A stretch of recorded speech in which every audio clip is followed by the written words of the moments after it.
Ok, muito bem.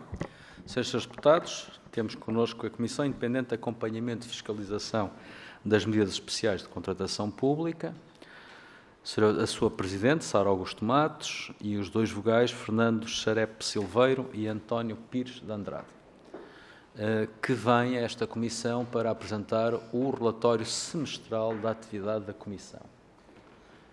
Senhora Presidente, temos uma grelha com uma apresentação inicial de 10 minutos, depois temos uma ronda pelos senhores deputados para colocarem questões e, no fim, para encerramento, a Comissão deve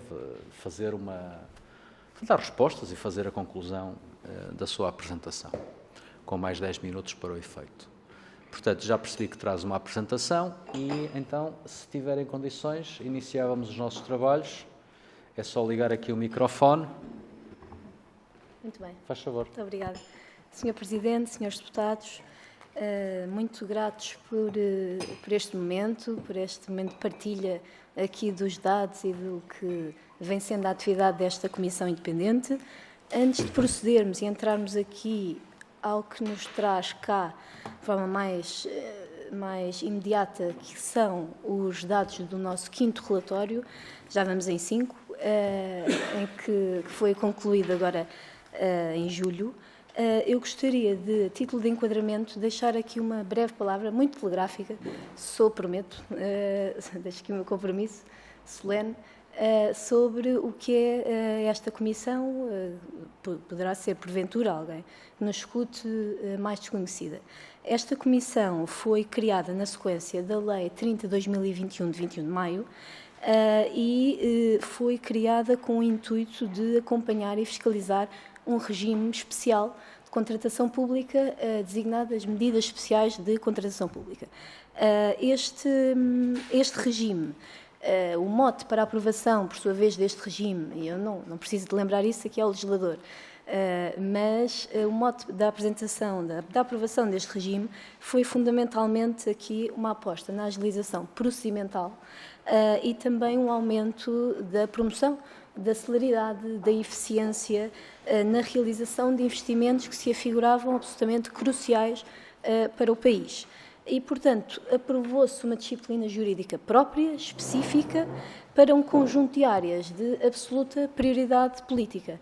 Áreas essas ali elencadas, das quais destaco a temática da habitação e descentralização, na ordem do dia, e, sobretudo, aqui a matéria dos projetos financiados ou cofinanciados fundos europeus, e, em particular, os projetos aqui no âmbito do PRR.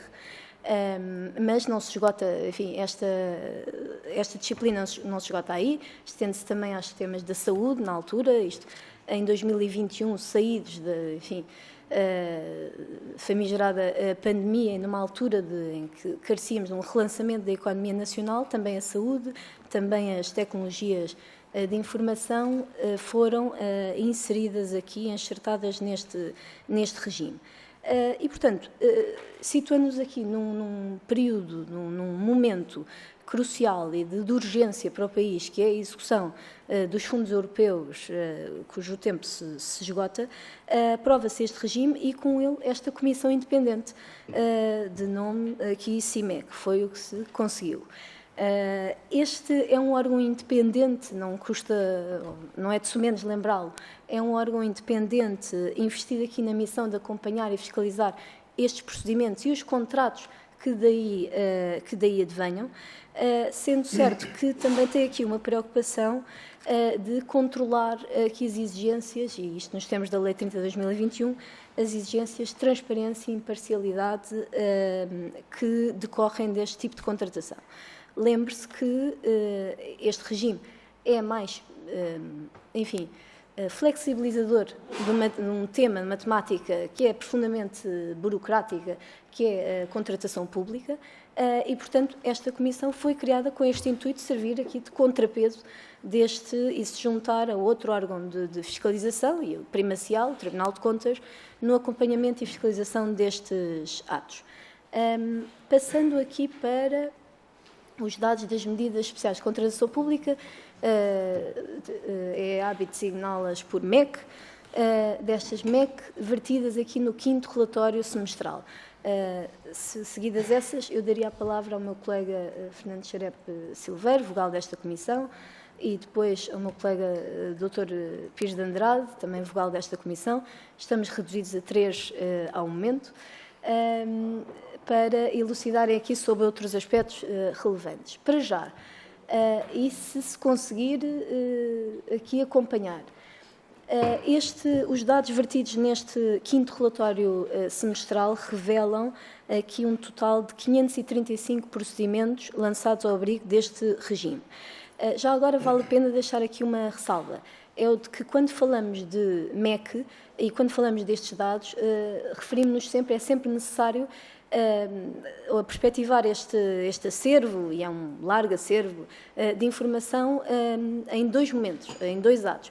Por um lado, os procedimentos pré-contratuais, por outro lado, os contratos, e aí a informação emerge do INPIC, provém do INPIC, com quem colaboramos frutuosamente e de forma muito estreita, e, por outro lado, os contratos que emergem destes procedimentos, e daí a informação encontra-se consolidada no E-Contas, é um portal gerido pelo Tribunal de Contas. Ora, olhando aqui para os procedimentos, somam-se ao momento, neste semestre, 535 procedimentos com um preço base total que ascende a 75 milhões de euros.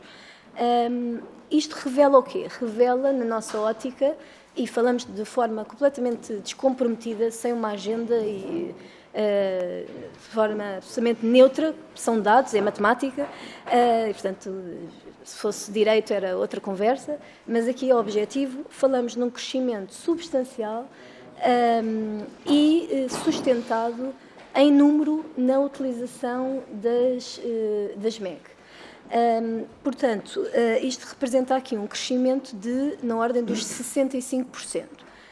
De seguida, deixar aqui uma breve nota sobre as áreas em que estes procedimentos se situam, que também interessará aqui aos senhores deputados presentes ter uma percepção da adesão aqui das várias áreas aqui de prioridade política vertidas nas MEC. Aqui assiste-se a um predomínio, quer em número, quer em valor, aos procedimentos relativos à execução de projetos financiados ou cofinanciados por fundos europeus. 59, aqui na ordem dos 59%. Já os projetos relativos à execução do PRR cresceram também ambas as variáveis, o que é algo que nos tranquiliza, e representam agora 30% em número e 37% em valor. De seguida, só deixar aqui uma breve nota sobre o tipo de procedimentos que vêm sendo adotados nesta sede. De momento, registramos aqui um predomínio do procedimento do ajuste direto simplificado, que ascende aqui a 57%, embora se cifre em apenas 3% do total do preço base contabilizado nesta sede. De seguida, e é algo para o qual chamaria a atenção, porque é bastante relevante no quadro, e único, diria, no quadro da contratação pública nacional, vale a pena olhar aqui para o predomínio. Aqui não é tão notório, porque se deu lugar, neste relatório em particular, ao ajuste direto, mas se olharmos para os contratos remetidos ao Tribunal de Contas, já não os procedimentos, mas já os contratos celebrados nessa sequência, olhamos para o predomínio do procedimento da consulta prévia simplificada. Este procedimento é um procedimento que foi criado no seio, como uma medida especial, no seio deste regime, da Lei 30/2021, e é um procedimento ainda concorrencial. Porquê? Porque envolve aqui o convite a pelo menos 5 entidades convidadas. Este é um procedimento, para além de ser concorrencial, é ainda mais aberto na nossa ótica, e é objetivo, mais aberto à concorrência que o seu homólogo, a consulta prévia vertida no Código dos Contratos Públicos, na medida em que esta só implica o convite a 3 entidades. Para concluir aqui da minha parte, referir que em 7 contratos MEC remetidos ao Tribunal de Contas somam-se neste relatório 359 e, portanto, estes números enquadram-se, e o meu colega, com a vossa tolerância, e pelo qual, enfim, o avançar do tempo me penitencio, o meu colega dar-vos uma nota ao momento, ao dia, aqui dos dados já atuais destas medidas, mas dizer que estes dados enquadram-se aqui numa tendência que já vemos diagnosticando e mapeando ao longo de 5 relatórios, que é o da crescente atratividade e adesão das medidas especiais de contratação pública. Da minha parte, passar então a palavra ao meu colega. Muito obrigada. Muito obrigado. Cumprimentar o Sr. Presidente, os senhores deputados, os restantes presentes. Queria só, aproveitando o facto de já terem decorrido 5 semestres de vigência que nós temos catalogados e em relação aos dados do Tribunal de Contas, nós mapeámos até terça-feira, quando finalizámos a recolha de dados para a nossa apresentação, o que temos aqui, como a doutora Sara acabou de dizer, passamos da fase do procedimento para a fase do contrato. Em termos de contratos que decorreram ao abrigo dos procedimentos previstos no regime das medidas especiais, nós temos, à data de terça-feira, registados quase 1.700 contratos no Tribunal de Contas, grosso modo, no valor de 250 milhões de euros. Estes dados, divididos por semestre, têm também sido consistentemente crescentes. O objetivo aqui é dar-vos uma panorâmica também geral, em termos de, não do que era o desejo no procedimento, mas do que foi depois a realidade no contrato, o que é que se concretizou. Temos uma clara predominância que muito nos apraz da consulta prévia simplificada. Não é assim no regime geral do Código dos Contratos Públicos, é esmagadora o predomínio em número dos procedimentos de ajuste direto. E no que diz respeito ao tipo de contrato, temos mais contratos de aquisição de serviços em termos de número, mas a expressão numérica dos contratos de empreitada é a predominante. Trago-vos aqui mais 2 gráficos e prometo ser breve, que demonstram basicamente que aquilo que se vê em termos gerais também se vê quando segmentamos na área que mais recorreu às medidas especiais de contratação pública, que foram os projetos financiados ou cofinanciados por fundos europeus, que representam cerca de 86% dos contratos que foram celebrados na sequência das medidas especiais. Também aqui predomina o procedimento de consulta prévia simplificada, quer em termos de número, quer em termos de valor, e também em termos de valor, predomina a empreitada. O cenário não é muito diferente se olharmos para os procedimentos que diziam respeito a projetos não financiados por fundos europeus. Ou seja, temos um padrão muito consistente nas MEC. MEC mais atrativa, claramente, em termos de procedimento, tem sido a consulta prévia. Nunca é demais repetir, é um ponto muito positivo porque representa um acréscimo concorrencial em relação àquilo que se passa no Código dos Contratos Públicos, em que o procedimento mais usado é o ajuste direto. Uma nota final, porque a Comissão também se debruça e muito a preocupa com questões relacionadas com a habitação. Esta é a evolução que as medidas especiais tiveram no âmbito do artigo que prevê a possibilidade de lançar procedimentos no setor da habitação. Começámos de forma muito tenue no primeiro e no segundo semestre, mas o crescimento tem sido acentuado e é um bom sinal, é sinal que a MEC começou a ser, esta medida especial começou a ser mais reconhecida. E, da nossa parte, como apresentação inicial, terminamos, ficamos ao dispor dos senhores deputados para as perguntas. Muito obrigado pela apresentação e é mesmo essa parte que vamos avançar com os senhores deputados que entendam inscrever-se para colocar questões, considerações, perguntas. O senhor deputado do Partido Socialista começa, o senhor deputado José Rui Cruz. Faz favor, senhor deputado. São 3 minutos. 3 minutos. Sim. Muito obrigado, Sr. Presidente. Eu queria começar por cumprimentar os elementos da Comissão Independente de Acompanhamento e Fiscalização das Medidas Especiais de Contratação Pública, agradecer a apresentação que nos trouxeram e a forma como apresentaram aqui o seu relatório e a clareza dos dados que nos apresentam. Esta Comissão, antes de falar da Comissão, já disse qual foi o propósito desta comissão criada e qual é o fim a que se destina. Estávamos numa altura pós-pandemia e tínhamos um elevado volume de fundos europeus para aplicar e todos sabíamos que as regras da contratação pública vigentes tinham alguns problemas, ou seja, tornavam mais demorados os investimentos, atendendo aos prazos, à dificuldade que todos conhecíamos. Era preciso que houvesse um processo mais célere para executar todo esse volume de fundos comunitários que tínhamos pela frente, nomeadamente o PRR, que se sobrepunha ao final do PT 2020 e ao 2030 que estava a chegar.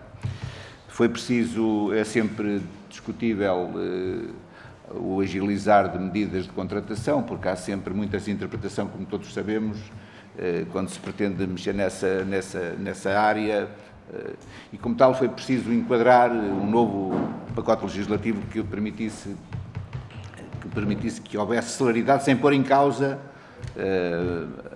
a concorrência, sem pôr em causa tudo aquilo que aqui referiram. E importa fazer o balanço se correu bem, se há medidas que é preciso alterar, se há medidas que é preciso no futuro, com base neste pacote provisório, transpor para o futuro. E por aquilo que percebi, acho que nem tudo é perfeito, naturalmente nem tudo é perfeito, mas o balanço que se faz é que é francamente positivo aquilo que tem acontecido.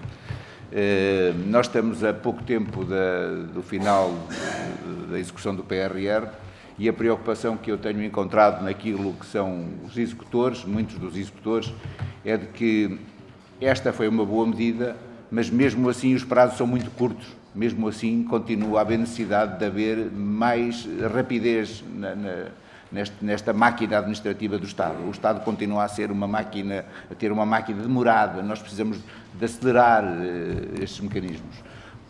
Meados de 2026 terminará o prazo do PRR. Sabemos que há muitas dificuldades de encontrar mão de obra, e isto acelera ainda mais o problema, porque o risco de perda de fundos é grande. Portugal não é um país rico e, por isso, todos devemos estar preocupados, por um lado, com esta questão, que é evidente que aqui trouxeram, por outro lado, com a questão de executarmos o máximo possível do PRR. Portanto, aquilo que nos trazem aqui e aquilo que tem sido o recurso à consulta prévia simplificada como sendo a principal medida a ser usada, conforta-nos, e queria dizer que a pergunta que vos queria deixar é se, para uma melhor execução ainda e mais célere, se têm algumas recomendações a fazer, ou se acham que este pacote legislativo basta, ou se sentem que poderíamos melhorar, e felicitar-vos pelo vosso trabalho. Muito obrigado. Obrigado, Sr. Deputado. Pelo PSD, o Sr. Deputado Marco Claudino. Faz favor, Sr. Deputado. Muito obrigado, Sr. Presidente. Também queria, naturalmente, cumprimentar a Sra. Presidente, o Dr. Fernando Xerep e também o Dr. Pires Andrade, e também agradecer o contributo nesta vossa missão, não esquecendo também que para este relatório tiveram presentes seguramente o seu contributo da anterior Presidente, que agora é a Juíza do Supremo Tribunal Administrativo, e também do atual Secretário de Estado do Tesouro, também pertenceu, e portanto também queria deixar essa nota. Esta lei, como bem disse, resulta no tempo e na necessidade das contingências do Covid e do contexto que em 2021 a todos implicou.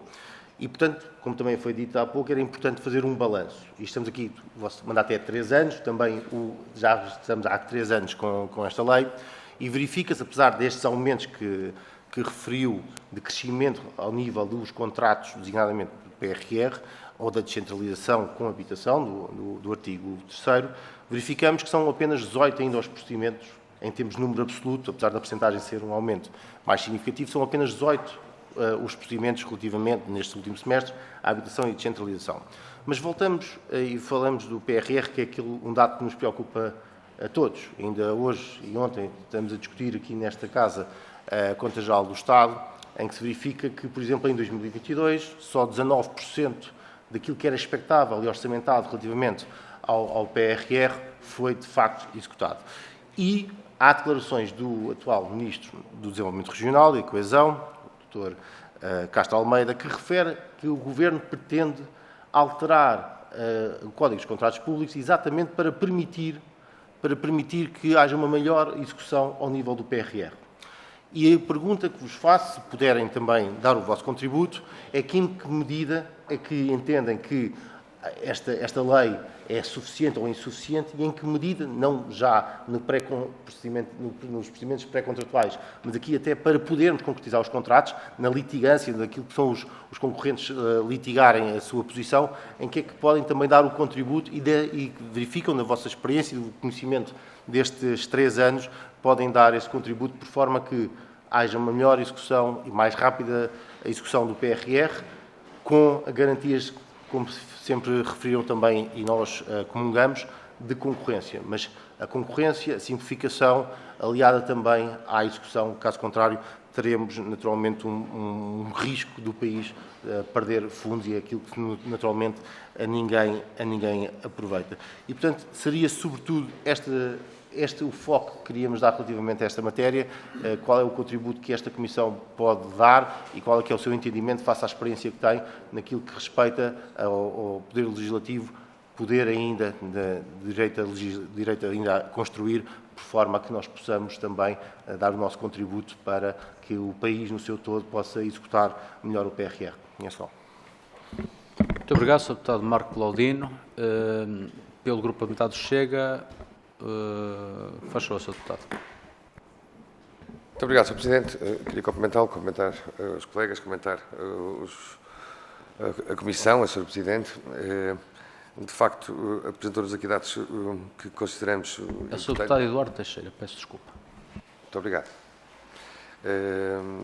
Dados que consideramos importantes, embora estejamos em setembro e estamos a analisar o semestre, e era importante sermos muito em cima, como foi dito aqui, nós estamos a analisar agora 2022 e parece que a Assembleia da República só tem sempre conhecimento a posteriori, muito após dos dados serem fechados, e nós demoramos muito tempo a analisar os orçamentos, mas depois analisamos poucos minutos. Eu sei que é 23, mas devia ser por causa das questões das matérias do PRR e por causa das matérias da contratação pública associada aí, deveria ser muito mais em cima. Por isso é que eu estou a fazer, não esse reparo, mas essa constatação, no fundo.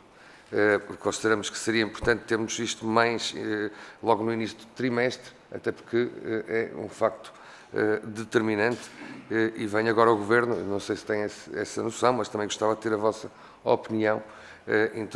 Foi aprovado em Conselho de Ministros na semana passada, entrou na segunda-feira na Assembleia da República, pedir a dispensa do visto prévio, não só para as questões de PRR, mas aqui introduzindo outras questões que têm a ver com a contratação pública de serviços e até de bens móveis, que, tanto quanto sabemos, não é cofinanciado, mas introduz isto no que concerne ao Campus 21, à nova sede do Governo, e poderemos estar a falar de muito montante, quando depois olhamos para este relatório semestral e percebemos que 90% desta contratação pública tem a ver com matérias comunitárias e, portanto, ao pôr aqui esta dispensa de visto prévio para adquirir um carro, para adquirir um móvel, quando está-se a falar de muitos milhões, é de facto importante. E, portanto, também perguntar se acham, nesta agilização da despesa pública, na contratação pública, seria necessário introduzir aqui esta questão dos bens móveis e das verbas que não serão cofinanciadas, introduzi-las nessa questão, até porque nós agora vamos iniciar essa discussão aqui no Parlamento, tendente à aprovação em plenário da Assembleia da República. Agradecer muito o relatório, é um relatório exaustivo, um relatório que mereceu, da nossa parte, análise.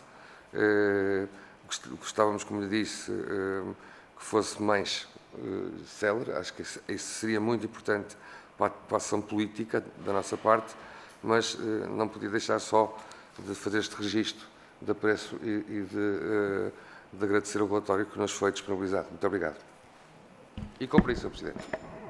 Concluiu. Muito bem, e peço desculpa não ter mencionado o seu nome.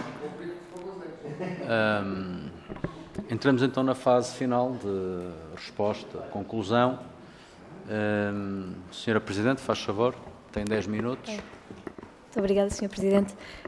Gostava por começar por agradecer de todas as questões e observações que os senhores deputados muito amavelmente nos fizeram chegar. Em relação a esta última observação, não resisto, aqui a título de esclarecimento. De facto, esta comissão, há aqui um lapso entre a emissão do relatório, o período, o semestre a que reporta, naturalmente.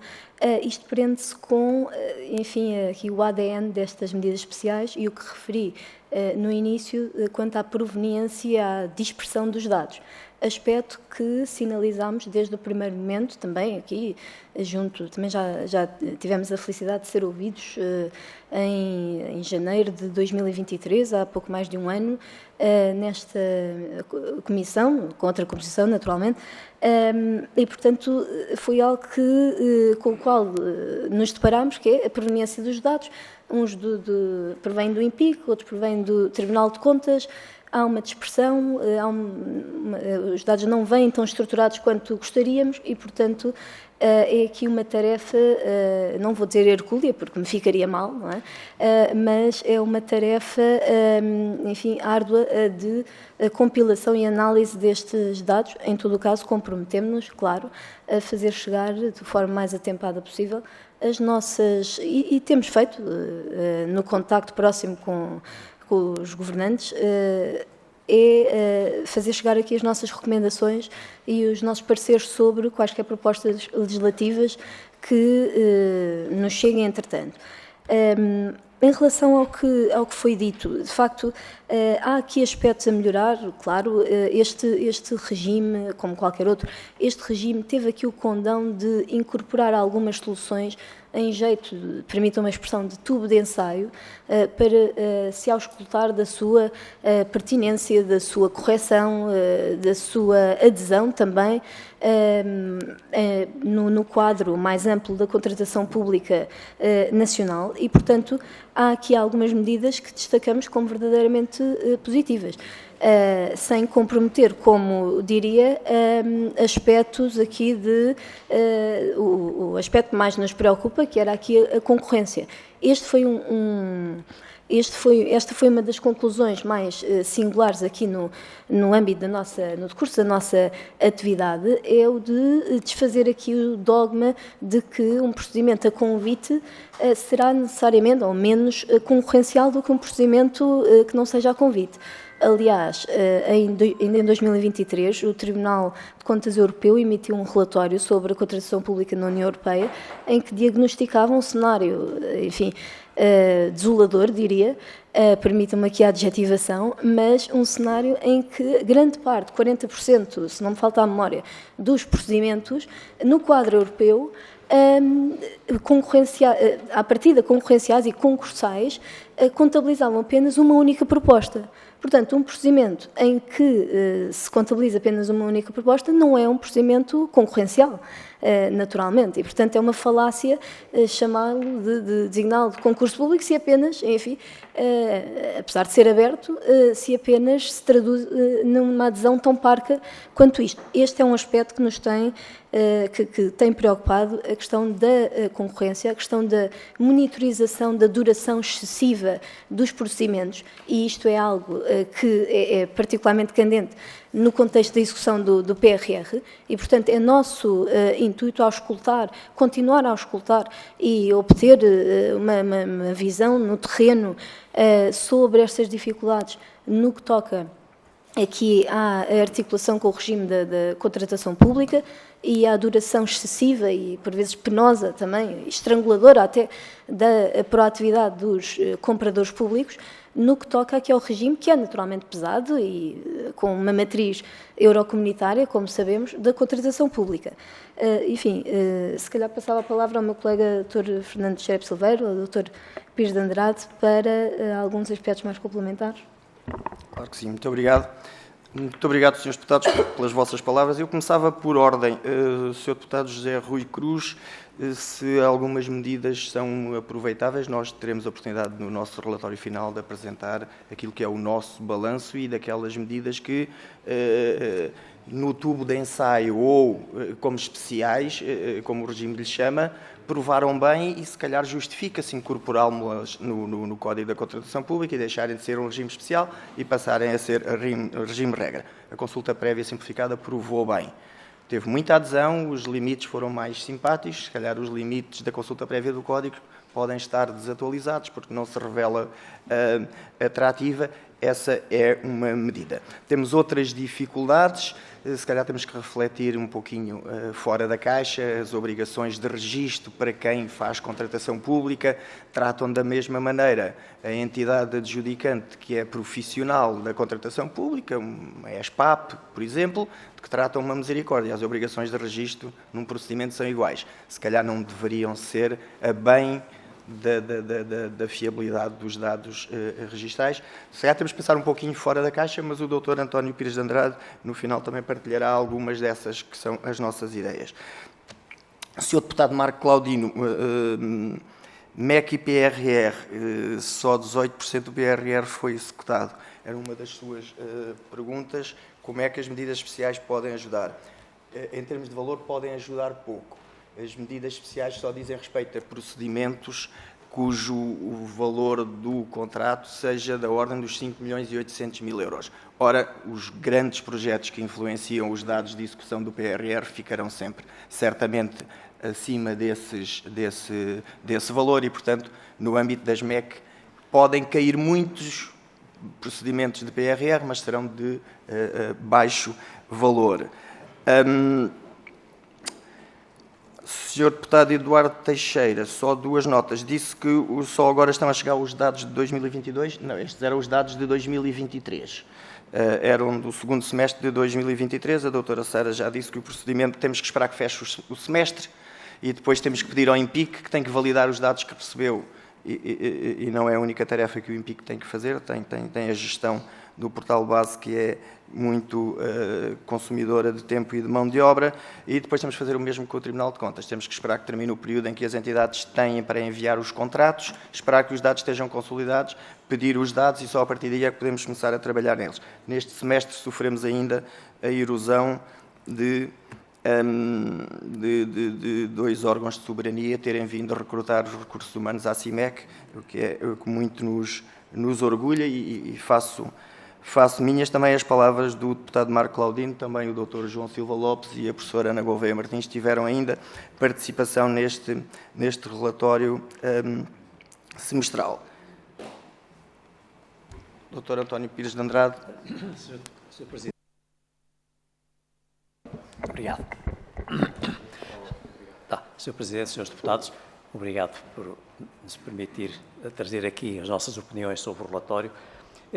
Eu pegaria em todos os relatórios, quer neste, quer nos anteriores, a nossa atividade é lá definida ou é lá indicada, assim como as conclusões e as recomendações. E eu pegaria precisamente neste ponto da nossa atividade junto das entidades adjudicantes, e não só, também às vezes de entidades concorrentes que nos pedem opiniões, e também das conclusões que tiramos dessa nossa atividade. E essas conclusões são muito importantes e consideramos que são de interesse para que se olhe para elas e que o Governo também olhe para elas e que veja o que é que pode melhorar nesse campo. Eu trazia aqui algumas recomendações que são conhecidas da parte dos serviços da comunidade.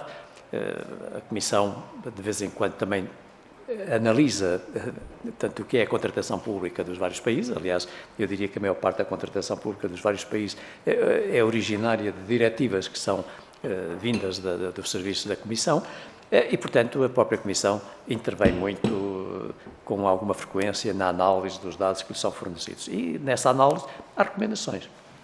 E recomendações que achamos que são de interesse a ser conhecidas, que o Governo pense nelas e que faça legislação nesse sentido. Estou-me a referir concretamente a uma recomendação de 2017, uma recomendação de 2021, em que focam muito a questão da formação do operador público de contratação. E porquê? Porque a formação é essencial para que exista melhoria da aplicação dos fundos comunitários, uma vez que eles têm um peso muito significativo a nível dos PIBs das várias comunidades, dos vários países comunitários, e, portanto, há que olhar muito para isto. E uma das recomendações que fazem é precisamente melhor capacitação do comprador público, dar formação ao comprador público.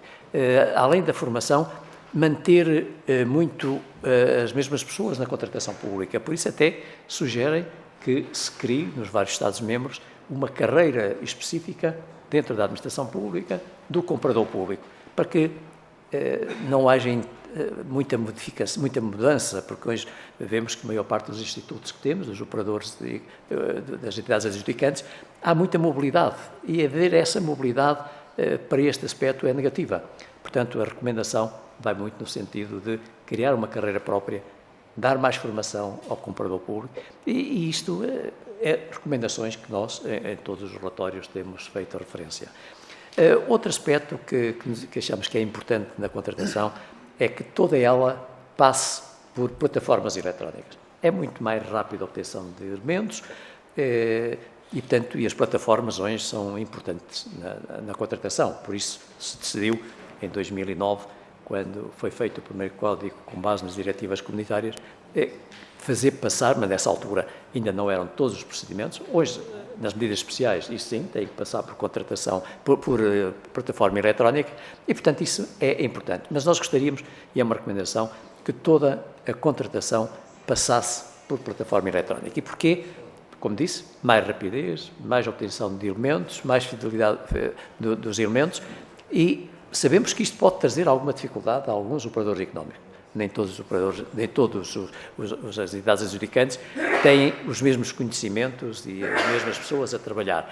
Mas pensamos que era possível criar regimes especiais mais simplificados para determinado tipo de agentes económicos, porque hoje os agentes económicos, os agentes públicos que atuam, são de qualidade muito dispersa, desde institutos muito bem apetrechados, como falámos da ESPAP e da SPMS, portanto, a nível do Ministério da Saúde, mas há muitas outras juntas de freguesia, câmaras, que não têm a formação de gente para trabalhar nesta área. Portanto, também aí achamos que deve-se facilitar, não ser tão exigente os documentos que é necessário apresentar nos procedimentos e depois na contratação, mas definir um conjunto de elementos base que permitissem a essas entidades utilizar as plataformas eletrónicas para essa contratação.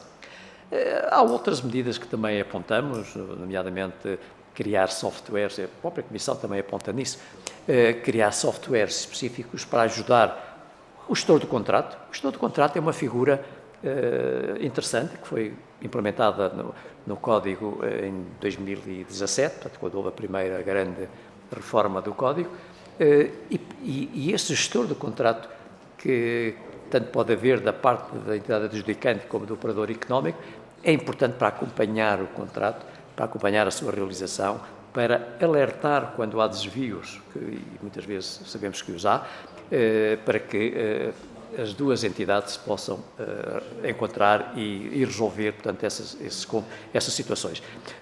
O Sr. Deputado focou aqui uma questão do litígio, portanto, a nível da contratação. Também aí se deve olhar um pouco para esse tema, porque resolver litígios no fim dos contratos é muito mais difícil do que ir resolvendo os conflitos à medida que eles vão aparecendo. Portanto, também há instituições que apontam para a criação de arbitragem, não digo arbitragem administrativa, mas arbitragem entre as partes, para que à medida que vão surgindo os conflitos possam logo ser resolvidos e não no final da obra, quando isso, portanto, surge depois na conclusão.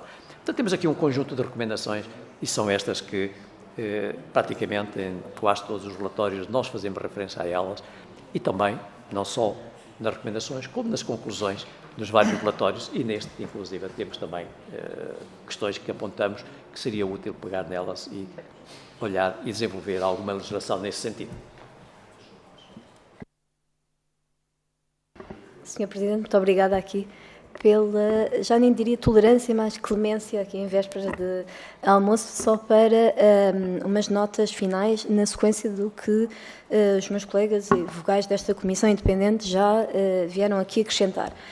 Esta Comissão sempre teve aqui uma matriz predominantemente, e também fruto da ação da nossa anterior Presidente, a Sra. Professora Ana Gouveia Martins e do Dr. João Silva Lopes, uma matriz profundamente pedagógica. Portanto, algo em que podemos trazer aqui para cima da mesa é não ser, e era a última coisa que desejaríamos, não ser mais um órgão tecnocrático aqui no contexto aqui do nosso país, que tem, enfim, estruturas ainda pesadas, que lembram outros tempos. E, portanto, queremos e sempre nos esforçamos por trazer aqui esta vertente pedagógica, promovendo aqui a capacitação, como já foi dito pelo meu colega Dr. António Pires de Andrade, aqui dos compradores públicos, promovendo conferências, seminários, congressos, estreitando relações também com entidades que lidam de perto com estes problemas da contratação pública. Portanto, auscultámos inúmeras entidades adjudicantes.